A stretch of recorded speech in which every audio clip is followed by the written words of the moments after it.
Hello everybody, today we're doing a short video on using a taping tool. This is called the 10-inch box. There's two different types of boxes out there. There's a 10-inch and a 12-inch. The 10-inch is used for first coating joint seams, splitting out butt seams, floating out deep patches, tie-ins like that. This is a taping type tool that's used mostly for production jobs, larger projects when you got many sheets of drywall. I would use this thing maybe if I had more than 10 sheets of sheetrock that I had to get coated. Of course, you can do everything by hand, but this kind of helps you out to fill in deep areas.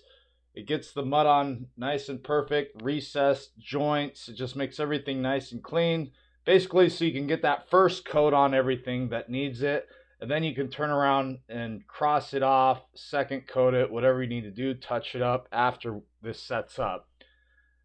But with this, when we use the box, I like to use paper tape underneath, either with a bazooka or banjo or hand tape with paper tape. You let that paper tape fully dry, and then you go over it with the box. If you try to go over wet tape or tape that's setting up, sometimes you'll pull the tape out. So you like to let this paper tape at least set up overnight for best results. That way it can shrink back into the gaps of the sheetrock and stuff like that. And then when you coat over it, you won't get any cracks, stuff like that.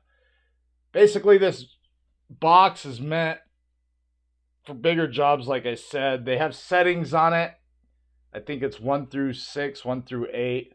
One setting being for the let out the most mud. Basically, it's filling in deep areas, splitting butts, splitting patches, splitting tie-ins. That's where it puts on the most mud. On recessed joints where you don't need much mud, you'd probably set it to like a 3, maybe 4. And so the higher the setting, the less mud it puts out.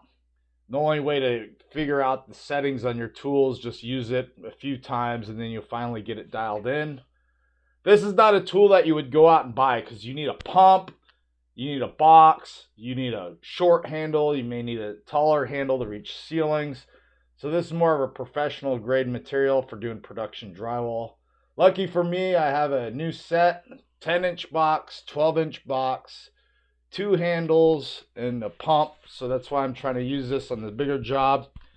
It's not going to put the coat out everything perfect like you would by hand. It's just filling in the deep areas and then you can come back, cross it off.